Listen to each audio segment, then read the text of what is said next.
संदेह तेनालीरामा की कहानी। यह बात उन दिनों की है जब राजा कृष्णदेवराय उन दिनों रायचूर, बीजापुर और गुलबर्गा पर आक्रमण करने की तैयारी कर रहे थे। उन्होंने अपने राज्यपालों से कहा कि वे सेना के लिए आदमी और धन इकट्ठा कर भेजे ताकि शत्रु का सिर पूरी तरह कुचल दिया जाए। एक पड़ोसी राजा को तो वह हरा भी चुके थे। अब उत्तर के शत्रु राज्यों की बारी थी। उनकी तैयारियां, सैनिक शक्ति और साधन संपन्नता देखकर बीजापुर का सुल्तान चिंता में पड़ गया। अगर कृष्णदेव राय ने हमला कर दिया तो सल्तनत बचाना नामुमकिन होगा। उसने एक मुसलमान जासूस को ब्राह्मण के भेष में विजयनगर भेजा ताकि वह राजा का विश्वास प्राप्त करे और सही मौका हाथ आते ही राजा को कत्ल कर डाले।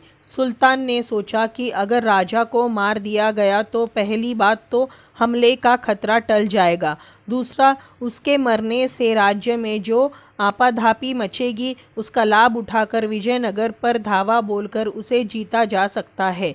इस प्रकार एक तीर से दो शिकार हो जाएंगे। जासूस बड़ा घात था। वह पहले एक हिंदू राजा की गुप्तचर संस्था में कार्यरत था, इसलिए उसकी हिंदी, संस्कृत आदि पर पूरी पकड़ थी। वह ब्राह्मणों के ढेरों कर्मकांड भी जानता था। जासूस तमिल ब्राह्मण का भेष बनाकर विजयनगर के दरबार में पहुंचा। वहां वह शुद्ध संस्कृत बोलता, वेदों का पाठ करता, शास्त्रों, पुराणों और नाटकों के अंश सुनाया करता। राजा कृष्णदेवराय विद्वानों का आदर तो करते ही थे, अतः शीघ्र ही नकली ब्राह्मण ने दरबार में एक विशेष स्थान बना लिया। उसे दिन या रात किसी भी समय राजा के महल में जाने की इजाज़त भी मिल गई। शुरू में तो वह सावधान रहा, लेकिन धीरे धीरे उसने अपनी पहुंच महल के अंदरूनी कक्षों तक भी बना ली।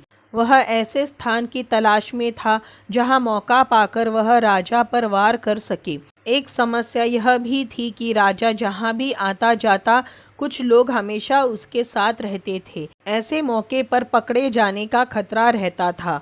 तेनालीरामा हर वक्त राजा के साथ रहता था, इसलिए जासूस को उससे बड़ी चिढ़ थी। तेनालीरामा को भी वह अच्छा नहीं लगता था। उसे शक हो गया था कि हो ना हो यह ब्राह्मण किसी शत्रु का जासूस है। बस जिस क्षण से तेनालीरामा को उस पर शक हुआ, उसी क्षण से वह उसे बेनकाब करने की कोशिशों में लग गया। एक दिन अचानक तेनालीरामा ने राजा के सामने ही जासूस से पूछ लिया, तुम्हारा वेद और गोत्र कौन सा है? जासूस ने उसका बिल्कुल ठीक उत्तर दिया, जिसमें शक की कोई गुंजाइश नहीं थी। ब्राह्मण जासूस के जाने के बाद राजा ने तेनालीरामा से पूछा, तुमने उससे यह प्रश्न क्यों किया? महाराज, मुझे शक है कि यह आदमी जासूस है।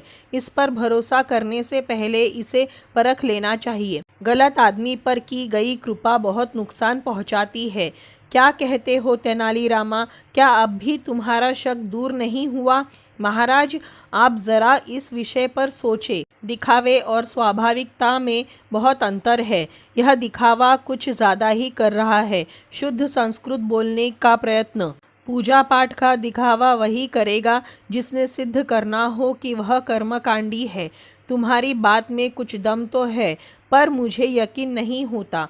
वैसे तो वह अकेला कर ही क्या सकता है, आपकी हत्या, मगर मुझे अकेले को मारकर उसे क्या मिलेगा? मेरे मरने पर भी मेरे लाखों सिपाही तो जीवित रहेंगे। राजा ने कहा, एक शेर लाखों भेड़ों से अधिक ताकतवर होता है और फिर आपके न होने से सेना में फूट पड़ जाएगी। इससे शत्रु को हमें कुचलने का अवसर मिल जाएगा। अगर महाराज आज्ञा दे तो मैं सिद्ध कर सकता हूँ कि यह आदमी शत्रु का जासूस है। तेनालीरामा ने कहा। महाराज कृष्णदेव राय ने एक क्षण कुछ सोचा, फिर बोले, ठीक है, सिद्ध करो, लेकिन तुम जो भी करना चाहते हो तुम्हें मेरे सामने करना पड़ेगा। जब तक उसका अपराध सिद्ध न हो जाए उस पर आँच नहीं आनी चाहिए। उस रात जब ब्राह्मण बना जासूस अपने कमरे में सो रहा था, तब तेनालीरामा राजा कृष्णदेव राय के साथ वहां पहुंचा और ठंडे पानी की बाल्टी उस पर उड़ेल दी। जासूस एकाएक चिल्लाता हुआ उठ बैठा, या अल्लाह या अल्लाह। तभी उसकी नज़र तेनालीरामा पर पड़ी और क्रोध में आकर उसने अपनी तलवार निकाल ली। मगर इससे पहले कि वह वार कर पाता, राजा कृष्णदेवराय ने तलवार से उसका सिर धड़ से अलग कर दिया। इस तरह तेनालीरामा ने अपनी समझदारी और सूझबूझ से महाराज कृष्णदेवराय की जान बचा ली। तो दोस्तों, ये थी तेनालीरामा की कहानी। संदेह आपको कैसी लगी? अगर अच्छी लगी हो तो इसी तरह की कहानियों के लिए चैनल को सब्सक्राइब करें, वीडियो को लाइक करें, शेयर करें। धन्यवाद।